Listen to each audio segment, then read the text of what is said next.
പുരാതന ഭാരതത്തിൽ ഇതുപോലെ ഹോമങ്ങളും യജ്ഞങ്ങളും യാഗങ്ങളുമൊക്കെ യഥേഷ്ടം നടന്നിരുന്നു. ഇപ്പോഴും ഉണ്ട്. എന്നാൽ ഗുരുവിൻ്റെ ഈ മന്ത്രരചനയിലൂടെ എന്താണ് ഗുരു പ്രത്യേകമായി കണ്ടിരുന്നത്?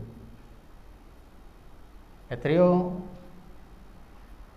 യാഗങ്ങളും യജ്ഞങ്ങളും സത്രങ്ങളും നടന്നിട്ടുള്ള ഈ മണ്ണിൽ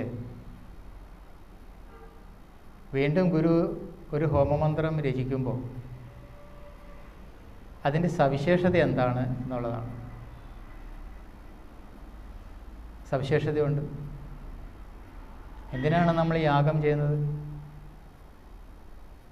നമ്മളുടെ സങ്കല്പം എന്താണ്?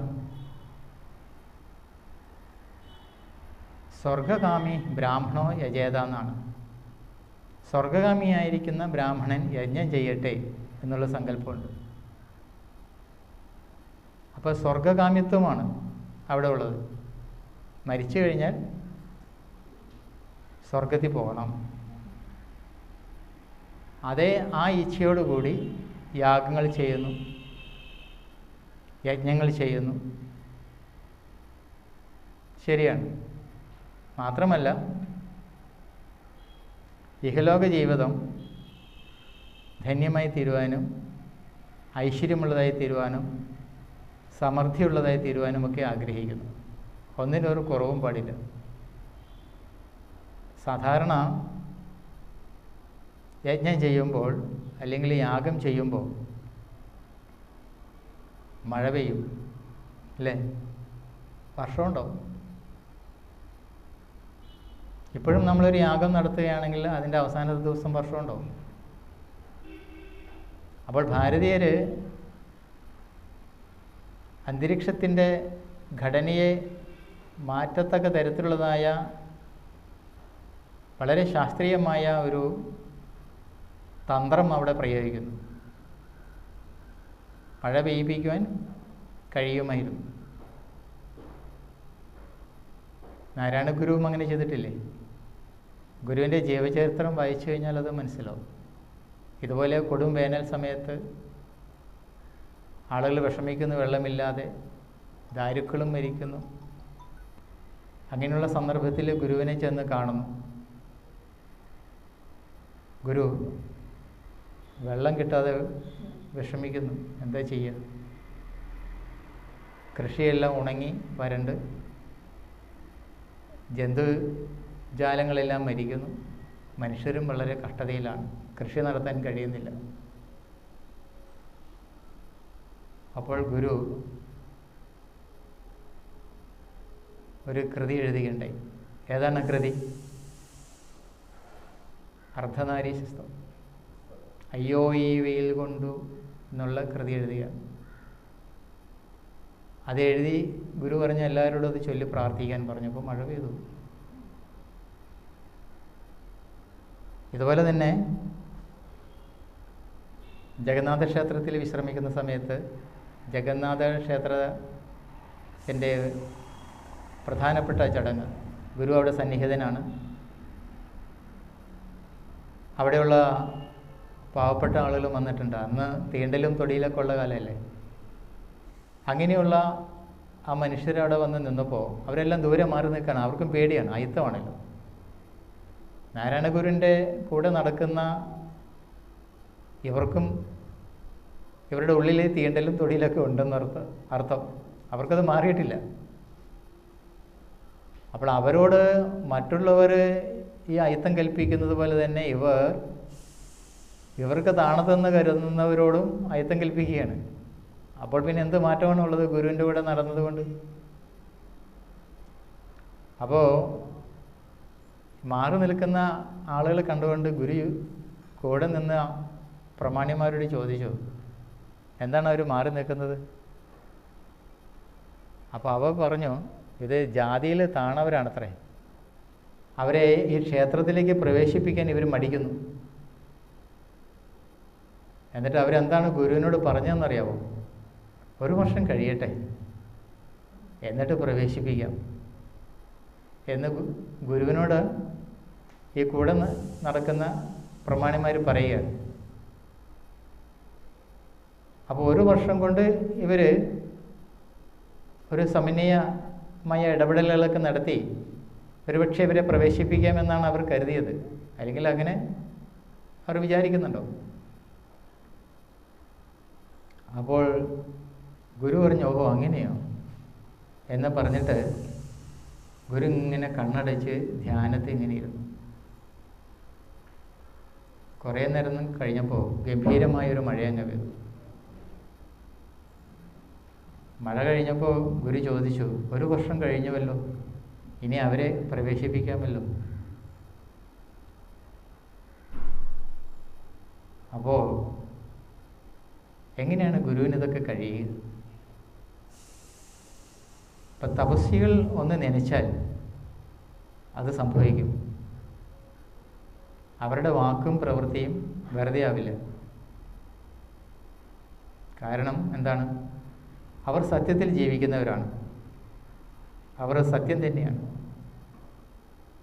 സത്യം വധ ധർമ്മം ചരാന്നല്ലേ. സത്യം പറയാൻ കഴിയണമെങ്കിൽ എന്ത് വേണം? സത്യത്തെ സാക്ഷാത്കരിക്കണം. തൻ്റെ ഉള്ളിൽ സത്യ അവബോധം ഉണ്ടാവണം. അങ്ങനെയുള്ളവൻ്റെ വായിൽ നിന്നും വരുന്നതായ വാക്കുകൾക്കും സത്യത്തിൻ്റെ നിഷ്ഠയുണ്ടാവും, ദൃഢതയുണ്ടാവും. അതുകൊണ്ടാണ് ഗുരുക്കന്മാരുടെ വാക്കുകളൊക്കെ അമൃതമൊഴികളായിത്തീരുന്നത്. കാരണം എന്താണ്? അത് സത്യത്തിൻ്റെ വാക്കുകളാണ്. ഇങ്ങനെ ഗുരുക്കന്മാരിൽ നിന്നും വീണ് കിട്ടുന്നതായ ആ അമൃതമൊഴികൾ, അതിനെയാണ് നാം ധ്യാനിക്കേണ്ടത്. അതിനെയാണ് നാം മനനം ചെയ്യേണ്ടത്. ഇപ്പോൾ ഗുരുവിൽ നിന്നും വീണ് കിട്ടുന്നതായ ഗുരുവരുൾ, വേർഡ് ഓഫ് ദ ഗുരു, ആ ഗുരുക്കന്മാരുടെ വാക്കുകൾ എന്തിനെയാണോ അർത്ഥമാക്കുന്നത് അതായിത്തീരും. എന്തിനെയാണോ നീ നിരന്തരമായി ധ്യാനിക്കുന്നത് നീ അതായിത്തീരും. നമ്മൾ കാലുഷ്യങ്ങൾ നിറഞ്ഞതായ വിഷയങ്ങളെ ധ്യാനിച്ചുകൊണ്ടിരുന്നു കഴിഞ്ഞാൽ നമ്മളതായിത്തീരും. എപ്പോഴും ഉള്ളിൽ കാലുഷ്യം മാത്രമേ ഉണ്ടാവുകയുള്ളൂ.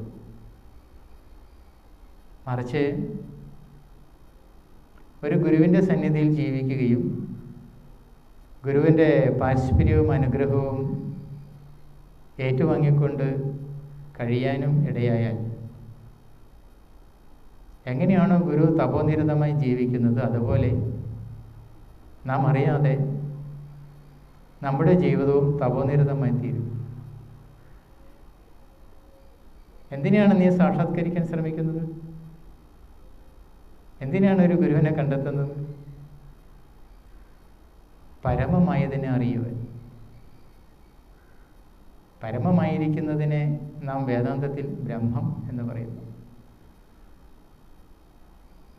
അതിന് നാം സ്വീകരിക്കുന്നതായ മാർഗമേത്? തപോനിരതമായി ജീവിക്കുന്നതായ ഗുരുവിൻ്റെ കൂടെ കഴിയുവാനുള്ള ആഗ്രഹം. അപ്പോൾ ഗുരുവിൻ്റെ നിഷ്ഠകളൊക്കെ തൻ്റെയും നിഷ്ഠയായിത്തീരും. ഗുരു എപ്പോഴും ഉണർന്നിരിക്കുന്നവനാണ്. അപ്പോൾ സത്യജിജ്ഞാസുവായിരിക്കുന്ന ശിഷ്യനും ഉണർന്നിരിക്കുക തന്നെ വേണം, ഉറങ്ങാൻ പാടില്ല.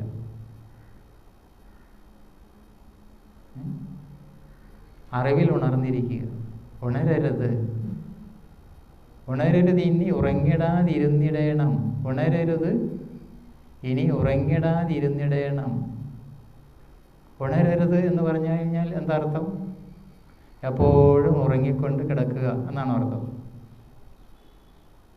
ഉണരരുതിന്നി ഉറങ്ങിടാതിരുന്നീരണമറിവായി ഇതിനെന്ന യോഗ്യനെന്നാൽ പ്രണവമുണർന്ന് പിറപ്പൊഴിഞ്ഞു വാഴും മുനിജനസേവയിൽ മൂർത്തി നിർത്തിടേണം. ഉണരരുതിന്നി ഉറങ്ങിടാതിരുന്നീരണമറിവായി. അറിവിൻ്റെ കാര്യം പറയുമ്പോൾ നീ ഉറങ്ങരുത്. ഉണരരുതിന്നി ഉറങ്ങിടാതിരുന്നീരണം. പരമമായ സത്യത്തെ സംബന്ധിച്ച് പറയുമ്പോൾ നീ ഉറങ്ങരുത്. ഉണരരുത് എന്ന് പറഞ്ഞാൽ എന്താ അർത്ഥം?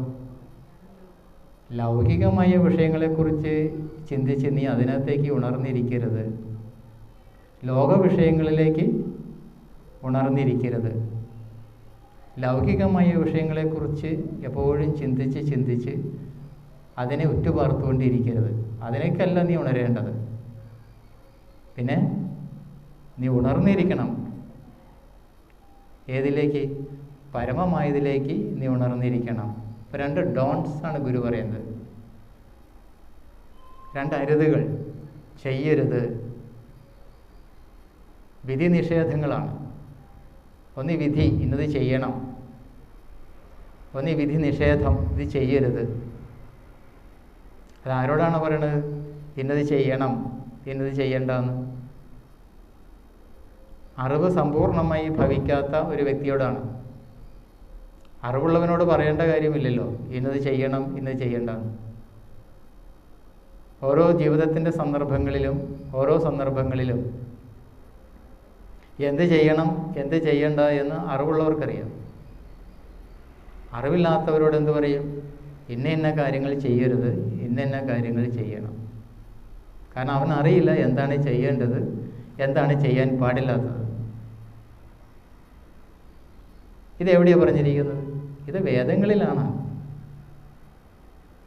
വേദങ്ങളിൽ ചില വിധി നിഷേധങ്ങളുണ്ട്.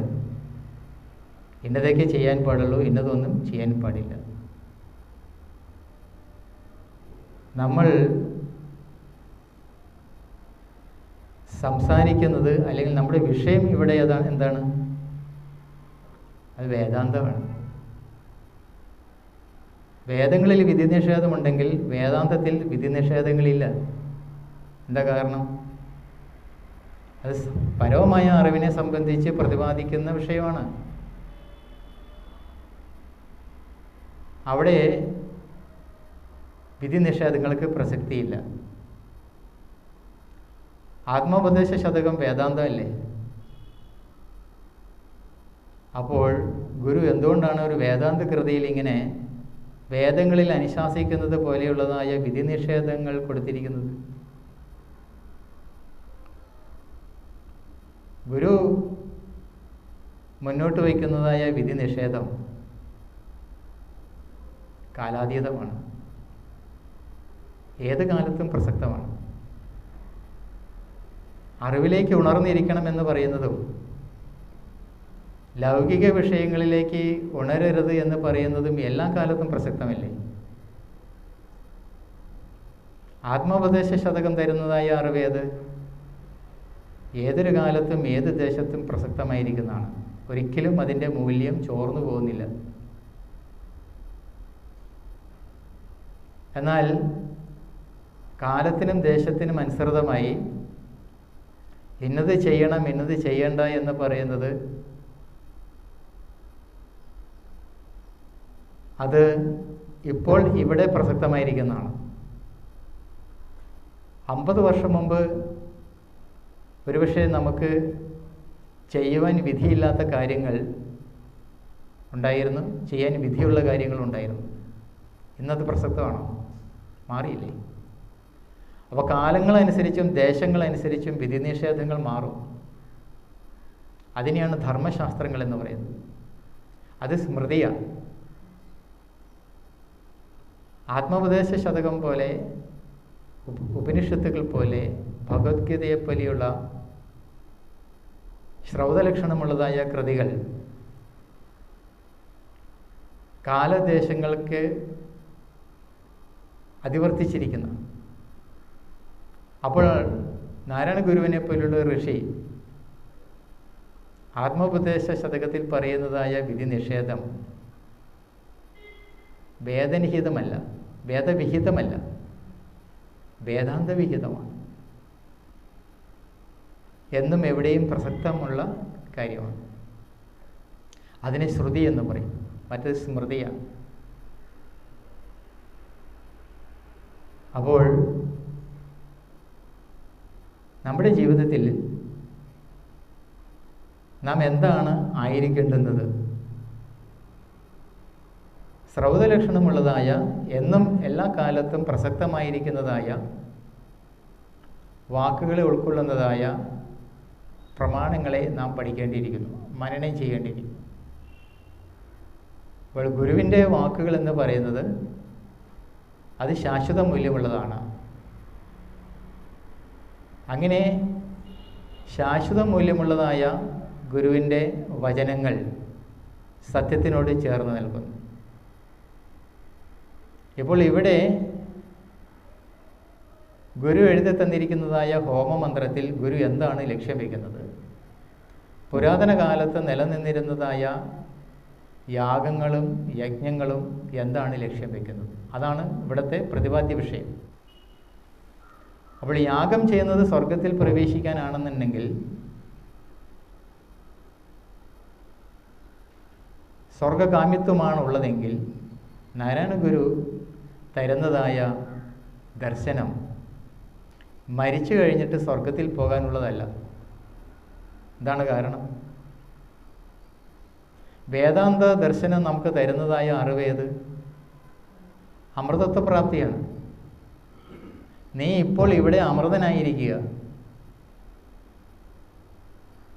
അപ്പോൾ ഒരു സത്യജിജ്ഞാസുവായി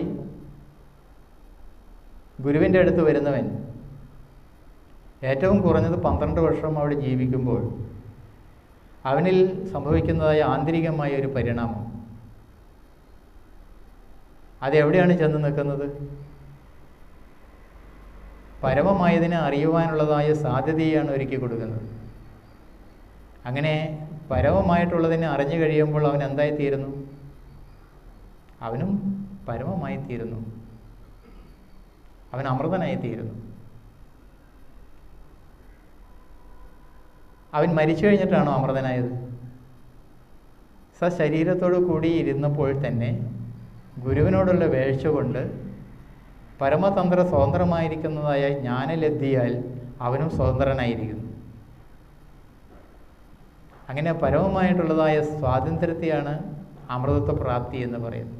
അത് മരിച്ചതിന് ശേഷമല്ല, ഇപ്പോൾ ഇവിടെയാണ്. അപ്പോൾ നമുക്ക് മരണമുണ്ട് എന്ന് നിശ്ചയിക്കുന്നത് എന്തുകൊണ്ടാണ്? അറിവുള്ളതുകൊണ്ടോ അറിവില്ലാത്തതുകൊണ്ടോ? അറിവില്ലാത്തത് കൊണ്ടാണ്. അപ്പോൾ അറിവില്ലാത്തവരെ സംബന്ധിച്ചിടത്തോളം അവർ ജനിക്കുകയും മരിക്കുകയും ചെയ്യുന്നു എന്നുള്ളതായ പ്രതിഭാസങ്ങളിൽ പെട്ട് ഉഴലുന്നു. ഈ ഭയം വെച്ചുകൊണ്ട് തന്നെയാണ് ഒരാൾ ജീവിതത്തിൻ്റെ പൊരുൾ തേടി ഒരു ഗുരുവിൻ്റെ അടുത്ത് വരുന്നത്. അസ്വസ്ഥനാണ്, വല്ലാത്ത ബുദ്ധിമുട്ടാണ്, ഒത്തിരി സഫറിങ്സ്, ദുഃഖങ്ങളെ തീർക്കാൻ നോക്കിയിട്ട് കഴിയുന്നില്ല, ദുഃഖത്തിനൊരു ശമനമുണ്ടാകുന്നില്ല. തൻ്റേതായ എല്ലാ കഴിവുകളും അവിടെ പ്രയോഗിച്ചു നോക്കി ദുഃഖനിവൃത്തിക്ക് വേണ്ടി, പക്ഷെ കഴിയുന്നില്ല. പിന്നെന്താ മാർഗം? എന്നാൽ അറിവുള്ള ഒരാളോട് ചോദിക്കാം, എന്താണ് ഇതിനൊരു പരിഹാരം? ഇപ്പോൾ യഥാർത്ഥ സത്യജിജ്ഞാസു അറിവ് പൂർണ്ണമായി പ്രകാശിക്കുന്നതായ ഗുരുക്കന്മാരുടെ സൗദത്തിൽ എത്തപ്പെടുന്നു. അവനെങ്ങനെയാണ് വരുന്നത്? സമിത് പാണിയായിട്ടാണ് വരുന്നത്. എന്താണ് സമിത്ത്? വിഷയ ഇതി സമീതോ ജുഹോമി എന്ന് പറഞ്ഞപ്പോൾ ഞാൻ ഒരു കഷ്ണം തടിക്കഷ്ണം ആ അഗ്നിയിലേക്ക് ഇട്ടു. അതിനാണ് സമിത്ത് എന്ന് പറയുന്നത്. സമീതോ ജുഹോമി, ഞാൻ അർപ്പിക്കുകയാണ്, ആഹുതി ചെയ്യുന്നു. വിഷയങ്ങളാവുന്ന സമയത്തിനെ ഞാൻ ആഹുതി ചെയ്യുകയാണ്. എൻ്റെ ഉള്ളിൽ 100,000 വിഷയങ്ങളുണ്ട്. അതാണ് എൻ്റെ ക്ലേശത്തിന് കാരണം. ഇന്ന് ഉള്ള വിഷയങ്ങൾ നിലനിൽക്കെ തന്നെ ഇന്നത്തെ ദിവസത്തിൽ ഞാൻ വ്യാപരിക്കുന്നതായ ഒത്തിരി കർമ്മങ്ങൾ, തുടർന്നു വരുന്നതായ കർമ്മങ്ങളിൽ നിന്നും വരുന്നതായ വിഷയങ്ങൾ, ഇതിങ്ങനെ അക്യുമുലേറ്റ് ചെയ്ത് വരികയാണ്, കൂടിക്കൂടി വരികയാണ്. പിന്നെ എവിടെയാണ് സമാധാനം ഉണ്ടാവുക? എവിടെയാണ് ശാന്തി ഉണ്ടാവുക? അപ്പോൾ ശാന്തി വേണം, സമാധാനം വേണം. അതിനൊരു മാർഗമേ ഉള്ളൂ. എന്താ മാർഗം? വിഷയങ്ങളിൽ നിന്നും പിന്തിരിയുക, ആവശ്യമില്ലാത്ത കർമ്മങ്ങളിൽ നിന്നും പിന്തിരിയുക. എന്താണ് ആവശ്യമില്ലാത്ത കർമ്മങ്ങൾ? പരധർമ്മമാണ്. ഞാൻ എൻ്റേതല്ലാത്തതായ കർമ്മത്തിൽ വ്യാപരിക്കുമ്പോൾ അത് പരധർമ്മമാണ്. ഞാൻ എൻ്റേതായ കർമ്മത്തിൽ വ്യാപരിക്കുമ്പോൾ അത് സ്വധർമ്മമാണ്. സ്വധർമ്മം ചെയ്യുമ്പോൾ സന്തോഷമുണ്ടാവും, ആനന്ദമുണ്ടാവും. ആ സന്തോഷം എവിടെ വരെ കൊണ്ടെത്തിക്കും? ആനന്ദം വരെ കൊണ്ടെത്തിക്കുന്നു. അപ്പോൾ സ്വധർമ്മം അനുഷ്ഠിച്ചുകൊണ്ട് ജീവിക്കാൻ നമുക്ക് കഴിയണം എന്നുള്ളതാണ്. ഇപ്പോൾ ഗുരു ഇവിടെ നമുക്ക് കാണിച്ചു തരുന്നതായ മാർഗമേത്? നിനക്ക് ശാന്തി വേണമെങ്കിൽ, നിനക്ക് സമാധാനം വേണമെന്നുണ്ടെങ്കിൽ നീ സ്വധർമ്മത്തിൽ പൂർണ്ണമായി വ്യാപരിച്ചുകൊണ്ട് ജീവിക്കുവാൻ കഴിയണം. അപ്പോൾ എന്നിലുള്ളതായ വിഷയങ്ങൾ ആഹുതി ചെയ്യപ്പെടും, കരിച്ചു കളയുക. അതിൻ്റെ പ്രതീകമെന്നുള്ള നിലയിലാണ് അഗ്നിയിലേക്ക് വിറകിടുന്നത്. വേദങ്ങളിൽ അഗ്നിയിലേക്ക് ഹോമിക്കുന്ന വിറകിനെ വിറകെന്ന് പറയില്ല, മേലേരി എന്നാണ് പറയുക, അല്ലെങ്കിൽ സമിത്ത്, മേലേരി. വിറക് എന്തിനാണ് ഉപയോഗിക്കുന്നത്? വിറക് ഉപയോഗിക്കുന്നത് ശവം ദഹിപ്പിക്കാനാണ്. അതേ വിറക് ഹോമത്തിൽ ഉപയോഗിക്കുകയാണെങ്കിൽ അത് സമിത്താണ്, അത് മേലേരിയാണ്. അപ്പം ഇതറിയാവുന്ന പുരോഹിതന് ആ വിറക് ഇങ്ങ് എടുക്കുമെന്ന് പറയില്ല. സാധാരണ ആളുകൾ പറയും, ഹോമം ചെയ്യാൻ വിറക് വേണ്ടേ എന്നൊക്കെ ചോദിക്കും. സ്വാഭാവികമാണ്. ഇന്നിപ്പോൾ മനോജേട്ടൻ നല്ലൊരു ഔഷധ ഗുണമുള്ള സാധനം കൊണ്ടുവന്നു, ദേവതയുടെ തോട് കൊണ്ടുവന്നു, അർപ്പിക്കാൻ കൊണ്ടുവന്നു. അത് കത്തുമ്പോൾ അതിലൊരു തരത്തിലുള്ള എണ്ണ ഊറുന്നുണ്ടായിരുന്നു. അപ്പോൾ അതിൽ നിന്നും വരുന്നതായ ഗന്ധം, അത് സുഗന്ധമാണ്, അതിന് ഔഷധ ഗുണമുണ്ട്, അത് നാം ശ്വസിക്കണം. അപ്പോൾ സത്യജിജ്ഞാസുവായിരിക്കുന്ന ഒരുവൻ ഒരു ഗുരുവിനെ തേടിയ ആശ്രമത്തിൽ വരുമ്പോൾ അവൻ്റെ കയ്യിൽ ഒരു കെട്ട് വിറകുണ്ടാവും. സമിത് പാണി എന്ന് പറഞ്ഞാൽ കരം, സമിത്ത് ഹോമത്തിൽ അർപ്പിക്കുവാനുള്ളതായ മേലേരി. എന്തിനത് കൊണ്ടുവരുന്നത്? അവൻ അത്രയെങ്കിലും തിരിച്ചറിഞ്ഞിരിക്കുന്നു. എന്താണ്? ഒരു ഗുരുവിൻ്റെ സവിധത്തിൽ ഹോമം ഉണ്ടായേക്കാം, അതുകൊണ്ട് അവിടെ അർപ്പിക്കുവാനുള്ളതായ സമിത്തും കൊണ്ടാണ് അവൻ വന്നിരിക്കുന്നത്. അത്രയും അവനറിയാം. അത് ഹോമം ചെയ്യുമ്പോൾ അത് അർപ്പിക്കുവാൻ അവൻ മുന്നിലുണ്ടാവും. പണ്ട് സാന്ദീപനി മഹർഷിയുടെ ആശ്രമത്തിൽ കൃഷ്ണനും കുചേലനൊക്കെ താമസിക്കുമ്പോൾ ഇവർ കാട്ടിൽ വിറക് പെറുക്കാൻ പോകും. എന്തിനു വേണ്ടിയിട്ടാണ്? ഒന്ന് ഭക്ഷണം പാകം ചെയ്യണം, ഒന്ന് ഹോമം വേണം. ചമതം മുതലായിട്ടുള്ള പ്ലാഷ് ഇങ്ങനെയുള്ള സാധനങ്ങൾ, ദർഭ, ഇതൊക്കെ സംഘടിപ്പിക്കണം. വൈകുന്നേരം ആകുമ്പോഴേക്കും ഗുരുവിൻ്റെ അടുത്തേക്ക് വരുമ്പോൾ. മറ്റൊന്ന്, നമ്മളൊരു ഹോമത്തിലേക്ക്, ഒരു ഹോമാഗ്നിയിലേക്ക് അർപ്പിക്കുന്നതായ സമിത്ത് എന്നതുപോലെ തന്നെ ഗുരുവിൽ നിഹിതമായിരിക്കുന്നതായ പൊരുളെന്താണ്? അറിവാണ്. അറിവിന് നല്ല തീക്ഷ്ണതയുണ്ട്. അത്ര തണുപ്പുള്ള അറിവൊന്നുമല്ല ഗുരുക്കന്മാരുടെ കയ്യിലിരിക്കുന്നത്. അപ്പോൾ അതിനെ ആർജിക്കണമെന്നുണ്ടെങ്കിൽ ഗുരു എത്ര തീക്ഷ്ണമായ തപശ്ചര്യയിലാണോ ഏർപ്പെട്ട് ഇത് സ്വാംശീകരിച്ച് തൻ്റെ അറിവായി മാറ്റിയത്, അതുപോലെ ശിഷ്യനും അതേ പാതയിൽ സഞ്ചരിച്ച് തീവ്രമായ തപശ്ചര്യയോടുകൂടി ആ അറിവിനെ ആർജിക്കേണ്ടിയിരിക്കുന്നു. തപം ചെയ്യുക എന്ന് പറഞ്ഞാൽ തപിപ്പിക്കുക. അഗ്നിയുടെ അടുത്തിരുന്നപ്പോൾ ചൂടുണ്ടായിരുന്നില്ലേ? അപ്പോൾ അഗ്നിക്ക് താപമുണ്ട്, അതിനെ തപിപ്പിക്കുവാൻ കഴിയും, അതിന് തേജസ്സുണ്ട്. അതെല്ലാത്തിനെയും തേജസ്സുള്ളതാക്കി തീർത്തിരിക്കുന്നു. ആ അഗ്നി എവിടെയുമുണ്ട്. അതുകൊണ്ട് അതിനെ സർവത്രകം എന്ന് പറയുന്നു. എല്ലായിടത്തും വ്യാപിച്ചിരിക്കുന്നതായ അഗ്നിയെ സർവത്രകം എന്ന് പറയുന്നു.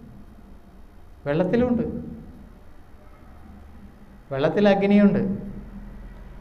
ആ അഗ്നി ഉള്ളത് കൊണ്ടാണ് നീരാവിയായി മുകളിലേക്ക് പോയി മേഘമായി തണുത്ത കാറ്റടിക്കുമ്പോൾ അത് വർഷമായി പെയ്യുന്നു അല്ലേ? അതുപോലെ യജ്ഞം ചെയ്യുമ്പോൾ അഗ്നിയിൽ നിന്നും ആവി ഉണ്ടാവുകയും പ്രത്യേകിച്ച് ഉള്ളതായ ഔഷധക്കൂട്ടുകളുടെ രാസപരിണാമം കൊണ്ട് അന്തരീക്ഷത്തിൽ ജലബിന്ദുക്കളടങ്ങുന്നതായ മേഘമുണ്ടാകുന്നു. സാഹചര്യം അനുകൂലമാകുമ്പോൾ അത് വർഷമായി പെയ്യും. വർഷം ഭൂമിയിൽ പതിയുമ്പോൾ എന്ത് സംഭവിക്കുന്നു? ഓഷധികൾ വളരുന്നു. ഓഷധികളിൽ അന്നമുണ്ടാവും. അന്നം ഭുജിച്ച് നാം ആനന്ദമുള്ളവരായിത്തീരുന്നു. എന്തൊരു പ്രക്രിയയാണെന്ന്. ഇതുപോലെ തന്നെ കടലിലുള്ളതായ വെള്ളത്തിൽ അഗ്നിയുടെ സാന്നിധ്യം കൊണ്ട് നീരാവിയായി ജലത്തെ തന്നെ ആ അഗ്നിയിൽ ആ താപത്തിൽ ആഹുതി ചെയ്തിട്ട് എങ്ങനെയാണ് ഹവസിൽ നിന്നും നാം അർപ്പിക്കുന്നതായ വസ്തുക്കളുടെ സൂക്ഷ്മാംശങ്ങൾ മുകളിലേക്ക് ഉയർന്ന് ദേവതകൾക്ക് ആഹുതിയെ അർപ്പിക്കുകയാണ് ചെയ്യുന്നത്. അപ്പോൾ അവർ സംതൃപ്തരായിത്തീരുന്നു. ഭൂമിയിലുള്ള മനുഷ്യരോട് അവർക്ക് ബ്ലെസ്സിങ്സ് ഉണ്ടാവുന്നു, അനുഗ്രഹം ഉണ്ടാവുന്നു. അതിൻ്റെ ഫലമായി വർഷം ഉണ്ടാവുന്നു. അതുപോലെ തന്നെയാണ് കടലിലെ ജലം അതിൽ തന്നെ നിഹിതമായിരിക്കുന്നത് അഗ്നിയിൽ അതിനെ സ്വയം ആഹുതി ചെയ്തിട്ട് അതിൽ നിന്നും വർഷമുണ്ടാകുന്നത് യജ്ഞം തന്നെയാണ്. ഇങ്ങനെ ഈ പ്രപഞ്ചത്തിൽ സദാസമയവും യജ്ഞമല്ലാത്തതായിട്ട് എന്താണുള്ളത്? അതിൻ്റെ ഏറ്റവും ഒരു മൈക്രോകോസ്മം എന്ന് പറയുന്ന പോലെ ഒരു ചെറിയ വേദിയിൽ നമ്മളൊരു ഹോമം ചെയ്തു. ഇതൊരു ചെറിയ വേദിയാണെങ്കിൽ പ്രപഞ്ചം തന്നെ അതിവിശാലമായ ഒരു യജ്ഞവേദിയാണ്. ഇത് മനസ്സിലാക്കിക്കൊണ്ടാണ് ഋഷിമാർ ഈ യജ്ഞ സംസ്കാരത്തെ പുഷ്ടിപ്പെടുത്തി നമുക്ക് തന്നത്. അപ്പോൾ ഈ ഭൂമിയിൽ ജീവിക്കുന്ന നമ്മളുടെ ഉള്ളിൽ ഒരു അഗ്നിയില്ലേ? വിശപ്പിൻ്റെ അഗ്നി, പ്രാണാഗ്നി. അത് വൈശ്വാനര അഗ്നിയാണ്. ആ അഗ്നി ഉള്ളതുകൊണ്ടാണ് നമ്മളിപ്പോൾ തേജസ്സുള്ളവരായിട്ടിരിക്കുന്നത്. അത് പ്രാണതേജസ്സാണ്. ഈ അഗ്നി ഇവിടെ താപമില്ലാതാവുമ്പോൾ അയാൾ മരിച്ചുപോയി എന്ന് പറയും, സത്തുപോയി. ഇപ്പോൾ നമുക്കൊരു തേജസ്സുണ്ട്. ഞാൻ പറയുന്നത് നിങ്ങൾക്ക് കേൾക്കാൻ കഴിയുന്നുണ്ട്, നിങ്ങൾക്ക് കാണാൻ കഴിയുന്നുണ്ട്. കാതിനും കാതായിരിക്കുന്നതിനെ ചേതനയുള്ളതാക്കി വെച്ചുകൊണ്ട് പറയുന്ന വാക്കുകളുടെ പൊരുളിൻ്റെ ജൈവിക പരിണാമം നടത്തുന്ന തരത്തിലുള്ളതായ പ്രക്രിയയുടെ പിന്നിലിരിക്കുന്നതായ ചേതനയേത്? കണ്ണുകൊണ്ട് കാണുന്ന രൂപങ്ങൾക്ക് അർത്ഥം കൽപ്പിക്കുന്നതായ പ്രതിഭയുടെ വിലാസം, ഇതിൻ്റെ പിന്നിൽ വർത്തിക്കുന്നതായ ചേതന എന്ത്? ത്രിദിവേയത് പ്രതിഷ്ഠിതമെന്നാണ് പ്രാണനെ പറ്റി പറയുന്നത്. അല്ലയോ പ്രാണ, നീ 3 ലോകങ്ങളിലും പ്രതിഷ്ഠിതമായിരിക്കുന്നുവല്ലോ. ആ പ്രാണ തേജസ്സായി നമ്മുടെ ഉള്ളിൽ സദാസ്വമയം വർദ്ധിച്ചുകൊണ്ടിരിക്കുന്നു. ആ തേജസ്സിനെ നമുക്ക് ഉയർത്തി ഉയർത്തി കൊണ്ടുവരേണ്ടിയിരിക്കുന്നു. നമ്മുടെ ഉള്ളിലുള്ളതായ തേജസ്സിനെ ഉയർത്തി ഉണർത്തി കൊണ്ടുവരേണ്ടിയിരിക്കുന്നു. അതിന് നാം എന്ത് ചെയ്യണം? സാധന അനുഷ്ഠിക്കുന്നു. ഇത്തരത്തിലുള്ളതായ സാധനകളെ അനുഷ്ഠിക്കുന്നു.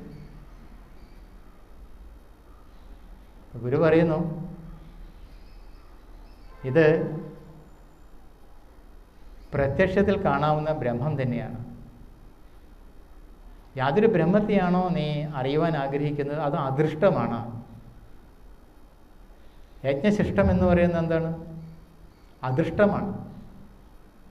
അദൃഷ്ടമായിരിക്കുന്ന യജ്ഞത്തെ ഗുരു അഗ്നിയെ ജ്വലിപ്പിച്ചുകൊണ്ട് കാണിച്ചിട്ട് പറയണേ, ഇതുപോലെയാണ് അത്.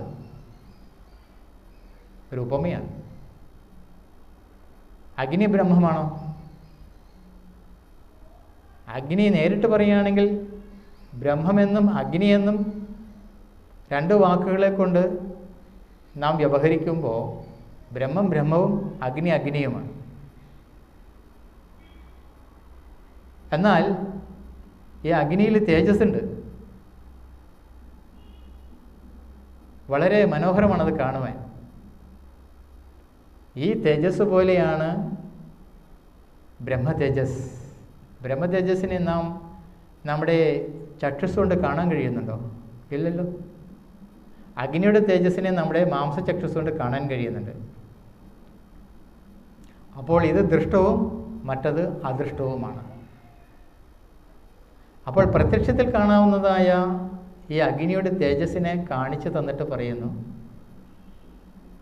ബ്രഹ്മത്തിൻ്റെ തേജസ് ഇതുപോലെയാണ്.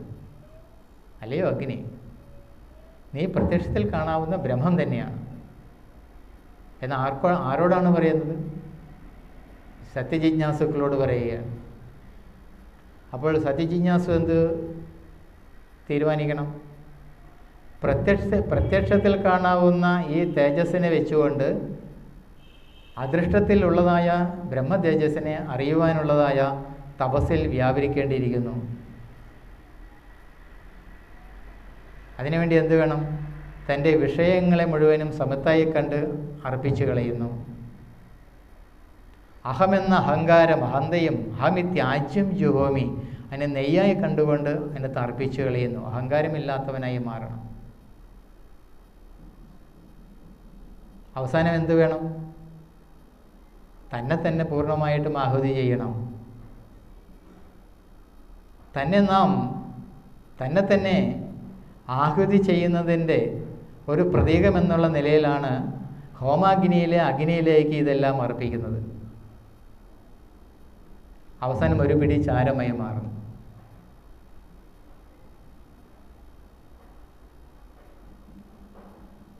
ഗുരു ഇത് പറഞ്ഞു തരുമ്പോൾ, ഗുരു ഇത് ഉപദേശിക്കുമ്പോൾ